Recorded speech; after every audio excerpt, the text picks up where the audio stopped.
Hello again. Welcome to everyone who's watching. I feel like I've said that 400 times in the last 2 days. We are doing a series of interviews with our authors from the book, Unleashing Your Soul Level Magic, this beautiful book right here. And we just launched yesterday and we actually hit #1 bestseller. So we are celebrating that by extending our sale to today. So if you're watching and you haven't read the book, make sure you get a copy for 99 cents today, a copy of the ebook, and enjoy that. The book will be available afterwards, but not for the special sale price. So right now we are interviewing Marta Mazzoni, who is one of the authors from this amazing book. Welcome, Marta. Hi, everybody. Hi, Corey. Hello. It's great to have you here. Happy to be here. Yeah, just could you tell us a little bit about you and what you do? Yeah, so I am a meditation guide, intuitive life coach, and a newly certified grief recovery specialist, and also a play facilitator. So a couple different spokes that all kind of weave together in personal development. Very cool. And it sounds like those are all pieces of kind of the same thing, basically, all helping people to enjoy, be happy. Yeah, yeah, it's interesting because they've all kind of come together in a really unique way, especially I would say the past like year. Uh they've all come together. And it's been a wild ride. It's been really lovely. So I'm happy to be here. Very cool. Well, thank you. Thank you for being here. So I wanted to start by asking you what inspired you to join the Unleashing book? Well, you did. Not by force. Not by force at all. You just inspire me. You were, um, a big part of this, and we talked about this so many times, is that I have a blog, I have a podcast, and I've been writing ever since I've been a child. I feel like just writing and writing and writing. And I have so many different stories, and this one was one that was just kind of ready to be formed a little bit more. It was one that I was ready to look back on and learn from. It felt like it had healed itself in a lot of ways, and I was ready. It was almost weird. I was almost very detached from the person that was. It feels like a different person. And now it's almost like I am learning just by putting it out there. Like wow, like, yeah, I was that person. I stepped on that plane. I got my heart broken. I did all of these things, and yeah, they just really wanted to come out. They were ready to. Yeah, that's really cool. Yeah, we talked about a lot of different stories that you could have written, and I'm really glad that you went with this one. Me too. Yeah. Yeah. Yeah. Yeah, And I think it speaks to a lot of people as well. yeah, Heartbreak. yeah, heartbreak, taking a step in a direction that you are absolutely terrified to. I think that that's huge. I think most people Yeah. can relate to those things. Yeah, the not knowing, the stepping off, but knowing deep inside that it's scarier to stay where you are than to go for something so crazy and unknown, and stepping into the unknown and trusting it is terrifying. Yeah, absolutely. Yeah, it is. Can you talk a little bit about that moment? Because I think that that moment is one of those moments that isn't here. It is here because there's so much that comes into that moment. But then once you're in that moment, it feels like it's echoing out forever. And like it takes years to get through just that moment. Yeah. In time. Tell me what you were feeling in that moment when you were like, okay, I'm going to take a scary step forward. Ooh, okay. Well, it's funny you say that, and it's funny you ask that question, because I remember you and I talked about a lot of different book titles and like subjects and like where did this fit? You know, was it How to Get Out of Your Funk? Was it this? Was it that? And what you're directly asking is like, where was I at the time?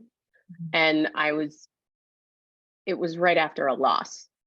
Like it was a state of transitioning that felt restless and weird and awkward. And oh, I'm sorry, let me shut that off. Like restless and weird and awkward.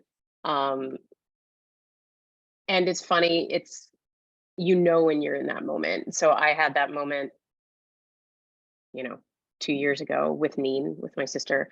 But I was feeling after that first heartbreak, that like really fiery loss, you know, that we kind of, a lot of us get to, I was just feeling,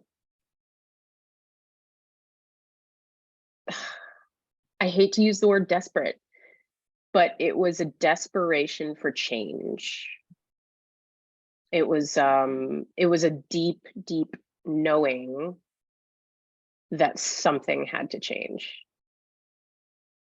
And that I had to do something completely like just completely different, and step into it and just open the door, and walk through it.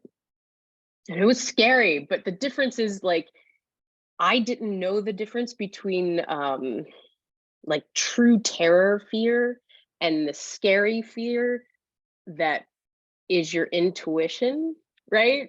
Like your intuition is telling you, oh, you should lean into this because it's scaring you. You should lean into it. Deep inside, it is telling you, yeah, you need this, and it is terrifying, but it's a sign that you are headed in the right direction, right? And that's what I love kind of helping people now with. It's like, oh, trust that.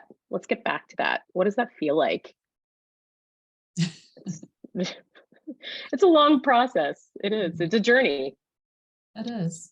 And that is a tough feeling to identify which way that fear is leaning to, especially at the point you were at in the story. You were kind of a new adult, newly, you know, I think you were what, fresh out of college?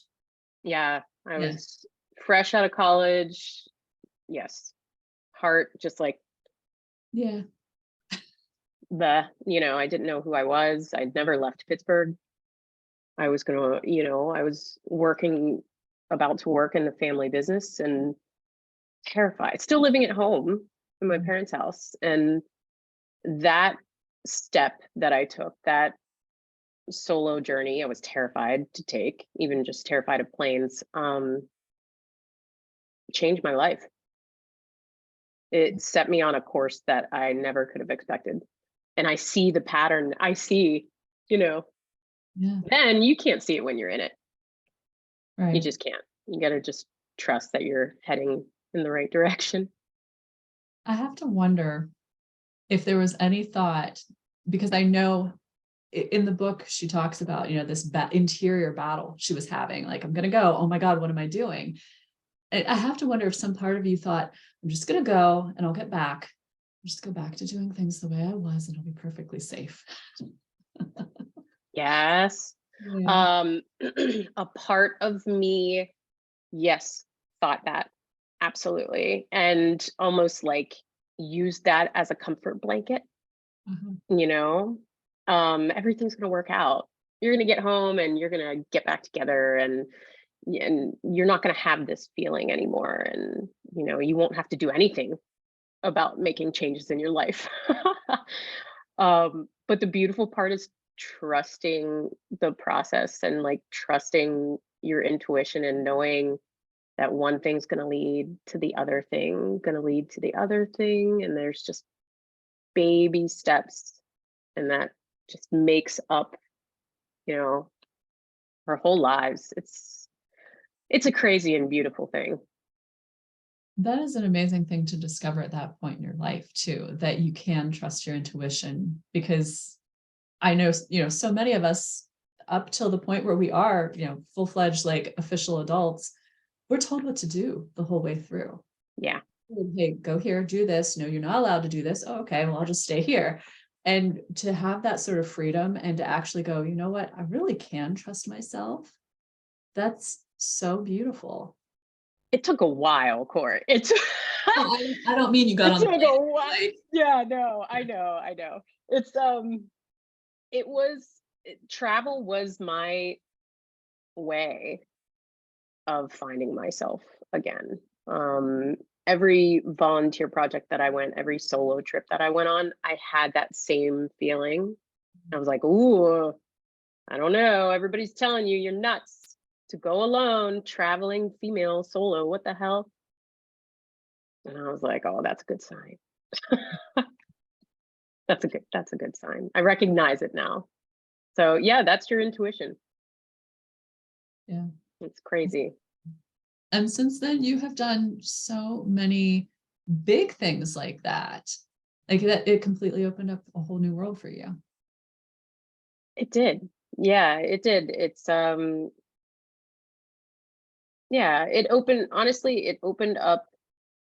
It started with traveling outside, right? Like, which I still believe in. I host like these retreats overseas, and I believe in stepping outside to get that perspective, but it opened me up to traveling inside, and like, this is the coolest journey, right? That we have. Um, and to just constantly be learning. Like, you never stop learning. Yeah. It's, yeah, it's pretty cool. So do you think you've been anywhere else that has had that great of an impact? It's caused any sort of big shift for you? Yes. Yes. And it wasn't the place. So that first trip, I was digging up tombs from the Byzantine era. It was nuts. So that was a thing. And it was my first trip. It was my first time ever being outside of Pittsburgh, I feel like. But when I started doing the sailing retreats, my first trip was Croatia, and it was planned for right after COVID, and it was after Nina died, after my sister died, and she had a spot on that trip. She had a seat, and that seat remained empty. It was hers, and I that first trip with these humans that put their trust in me to travel and on this journey with me, we went back to the place that Nina and my sister and I, like, really connected, which was Croatia. It was like our first sister's trip. Like, I taught her how to snorkel, and it felt like home. There's these places that you go to that they just feel like home, whatever it is. If you live there in a past life, you believe that. I don't know. It just, you feel it. And Corchula in particularly really spoke to Neen and myself. So that first sailing trip that she wasn't on, I was actually going to cancel. And I knew that I shouldn't. Like, she was telling me not to. Mm. And I brought her ashes with me, and there was a moment on the boat where everybody fell asleep, like very Sleeping Beauty, which was very strange. Even the captain, and the captains they're very safe. Okay. But yes, but he was like, hey, I'm gonna take a nap. You've been kind of learning to sail while you're doing this. Can you handle this? You just have to, like, point the boat, make sure it's going in the right direction. And I was like, yeah. And I was worried I was never gonna find a moment to have that moment with her, to spread some of her ashes. And it was as we were sailing into Corchula, the island, and everybody just, like, magically, not one person was awake except for me. And I was sailing the boat, and it was time. it was like, so yes. Mm. Yeah, Mm. Croatia was a big, big one. Big, life changing. That's amazing. Oh, so knowing your story, because I've read it and I know some people out there have not. Make sure you get a copy of the book. Story. um, I was wondering, what did you find really challenging about writing your story? Oh my God. Ooh,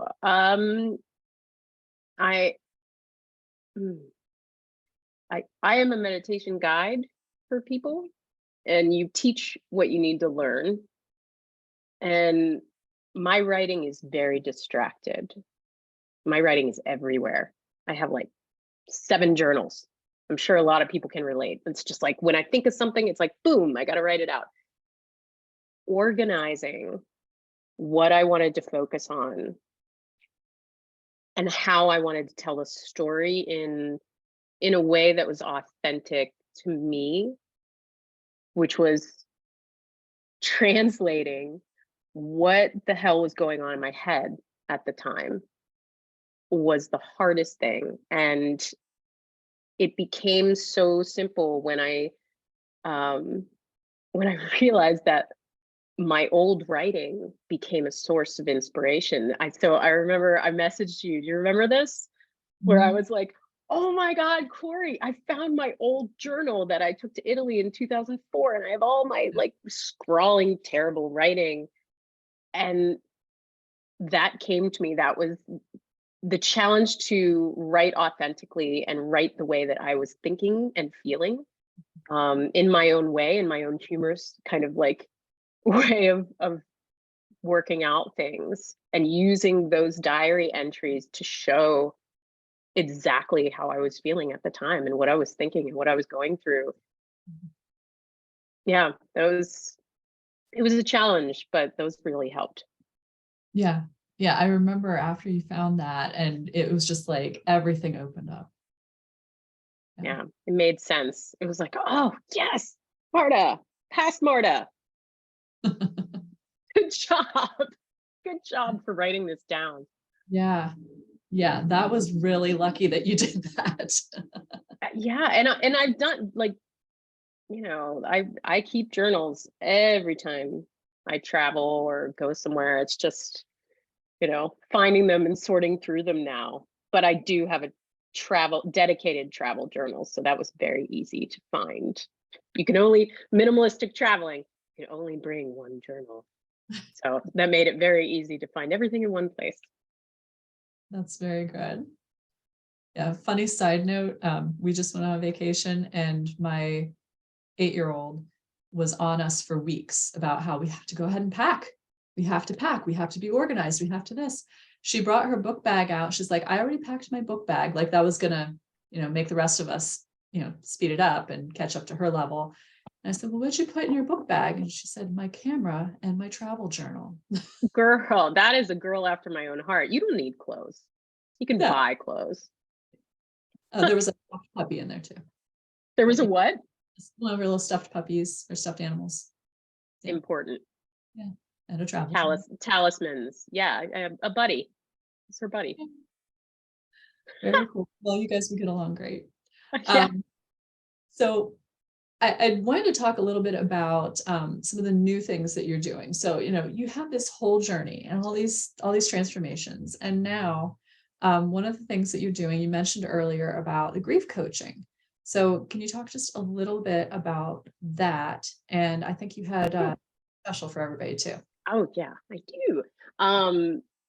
Yeah, sure. It's So after Neen died, I was looking for something specific that was a program that was actionable, and I found this one that was evidence-based. And us, the ever researchers, I did all of the research to check it out, and follow your intuition. It felt right.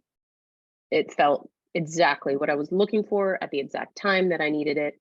And so I went through the program. It's called the Grief Recovery Method, and it is designed to heal not the grief, because you never heal the grief, you know, you live with grief forever, but it's designed to heal the pain surrounding the grief. So unresolved grief that you might have with someone in your life, someone living, someone not living.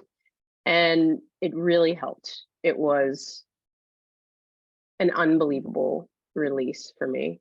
And especially someone like myself that has done a lot of work and, you know, like meditation and play and improv and, you know, I got all the spokes going. I almost didn't think I could even have a release like that. And I did. It was really lovely. And fast forward a year and a half later, I just followed my intuition. I kept seeing just signs, you know, when things just keep popping up and they feel, I hate to use the word easy, but they feel right. And the timing feels right. And everything kind of just like doop, doop, doop, doop, doop, like Tetris is the perfect Tetris into place. And I took the training for it. And it was really incredible. It was really incredible. And it clicked a lot of things into place for me in terms of how I coach, how I teach, and basically I walk with people during their transitions, right? Because it's hard. Transitions are lonely and isolating and scary and they're restless, and really you just want someone to like hold your hand through it. And that's what I do now. It's like witness people's transitions, not give them answers, because that's not a thing. It's just, I'm just a mirror, you know, walking beside them and just kind of like boop, boop, nudging them a little bit. And I'm excited to offer the grief recovery method as a program and add it to my offerings, just because it's incredible. It really is incredible. Yeah. That's awesome. I may just like walk past my door. Oh no. I don't know what that's about. Hmm. I'm going to actually shut my screen off so I can take care of that. But if you would like to go ahead and talk about your special thing, go ahead. Yeah. Yes. And please be safe. I don't know what's going on over there. For those of you watching, I did a giveaway on Facebook and Instagram, and I have one winner from Facebook, but Instagram I'm still trying to figure out. And so I have no winners from Instagram. So if you're watching this, you can play to enter to win one of my favorite books that is talking about grief and loss and all these fun subjects. Corey, are you? Okay. Is the name. Okay. So I have one winner to pull from my hat. And then if you want to play to win, I bought 4 copies of this book after my sister died, because it was, it basically talks about how you can be there for somebody that is grieving. So if you have a daughter, if you have a friend, and you're like, I don't know how to help them, I feel like I'm saying all of the wrong things, and we've been taught to say things that just don't help sometimes. This book, awesome, is amazing.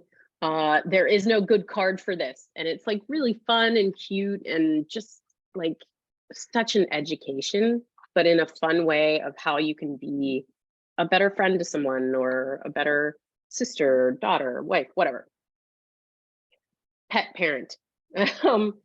But if you want to play, I have 1 copy left after I pull the name of the person that won from the giveaway. And the way to play is if you tag 2 friends in this video. We'll do that. And then I can pull the name, I don't know, next week. Let's say next Friday. I'll pull the name. But I have the name. Oh, I love the names. There's only 6 people, so we'll see. You know I love games. This is a whole thing. April Sparbone. Excuse me, April Sparbone. Have to I will tag. find you. I will tag you and I will find you. Thank you for playing. You won 1 copy of this. I'm also going to write a little note to each person in the book. So I don't know what it's going to say. Probably just some inspirational ramblings for myself. Those are the best kind. Yeah, those are the best kind. Just like free-handed. What's popping out of here? Awesome. Well, thank you for sharing everything about your story and for doing the giveaway. That was wonderful. I did forget to mention, if anyone is interested in the grief recovery method, I am doing my first pilot program that starts April 19th. And there's 4 spots left as of today, I think, out of 8. So do you have a link for that? You can put it in the comments. yeah, I'll drop it in the link. What I suggest people do, honestly, is head to the griefrecoverymethod.com and look up, like, do the research that I did back in the day, and see if it's something that speaks to them. And just know that, like, you know, I am a specific flavor of ice cream, and I will be your facilitator for that. So, and if people have any questions, they can reach out to me anytime. Awesome. And where can they find you? Yeah, martaonthemove.com is my website. It is under development, but it's still up there, but it's very outdated. If you want some real-time stuff, Instagram at Marta's on the Move, and Facebook at Marta on the Move podcast is usually the best way to find me. Awesome. We can put all those links in the comments too, so you can connect with them. Excuse me, getting over the sickness. I know it seems like everybody's got a cold right now. And if you don't have a copy of Unleashing Your Soul Level Magic, make sure you grab a copy today. I will get around to putting links in the comments for this, because you definitely want to get a copy of this book. It is amazing.